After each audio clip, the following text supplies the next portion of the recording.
Hello, my study buddies. Welcome back to GrowMed. This channel is a one-stop guide for the FMG aspirants, and you can find here everything you need for the FMG. So join with me in this journey of the FMG to ace this exam. So to make your FMG preparation more easier, I am here with a series of the buzzwords. So this is a series in which I will be discussing some key words to find in the question so that it will help you to clear the clinical cases very easily, and also it will help you in the last minute revisions. So let's get started. So if at all a clinical case is given describing a child with white pupillary reflex present, or the other word is the leukocoria, and with the calcification, intraocular calcification and cauliflower like growth, then the answer will be the retinoblastoma.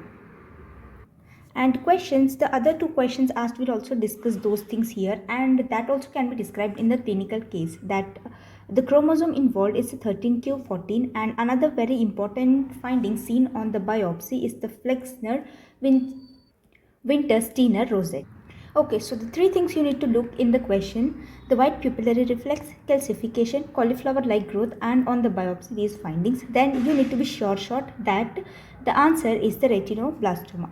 Then moving on to the next clinical case. So a patient with the complaints of diarrhea, dermatitis, dementia, 3Ds, and he is a maze eater. See the hint in the question and the Casal's necklace. So we all know that this answer is the pellagra, or it can be due to the niacin deficiency, that is the vitamin B3.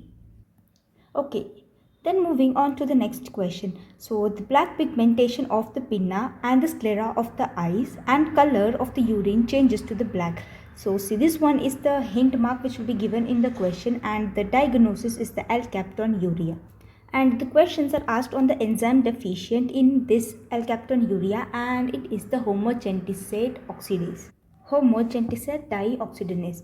So this session I am trying to keep it in a mixed bag session, like from different subjects I'm trying to cover 1-2 questions, so that in the exam the pattern will be like the questions will not be coming in the sequence wise related to that subject. So the questions will be like mixed bag, and there will be shuffled questions. So to help you all with that only, I am trying to make this session in a combined manner, so that your brain will be moving in all the 19 subjects, and you will be able to try to solve the question from that subject, because these things you need to get trained, and at the time in exam hall you cannot develop this skill. So from now only, if you start practicing like this, then easily you will be able to clear the questions in the exam, and it will not be tiring also. Okay, then this was about the alkaptonuria and the homogentisate oxidase.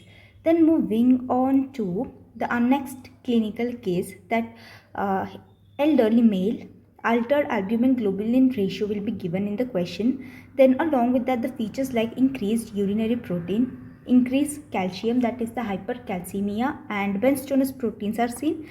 And on the X-ray you can see multiple punched out lesion.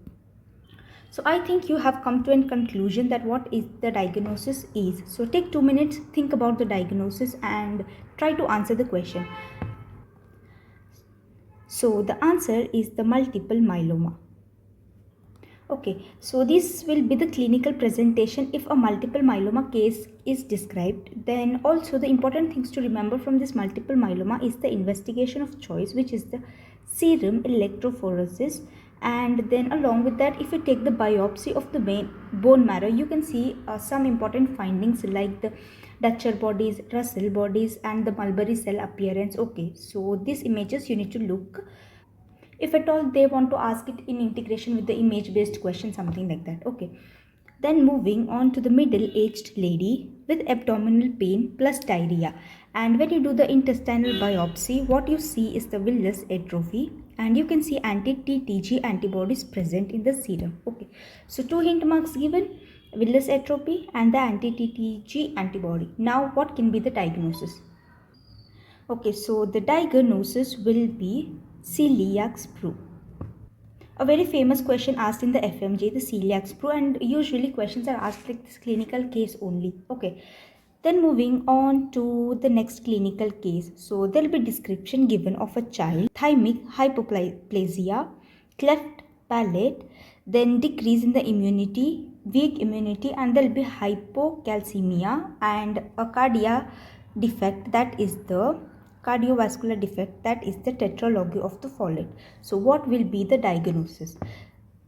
So what can be the diagnosis? Look at the clinical features. Thymic hypoplasia, the cleft palate, means it is something associated with the pharyngeal arches, and the diagnosis is the DiGeorge syndrome. And the questions asked other than these in this DiGeorge syndrome is the involvement of the chromosome. The chromosome 22 will be involved in it, and the mnemonic to remember the features of this DiGeorge syndrome is the catch 22, and the C standing for the cardiac defect, abnormal facial features, then thymic aplasia, cleft lip and cleft palate, and hypocalcemia, and 22 the chromosome number.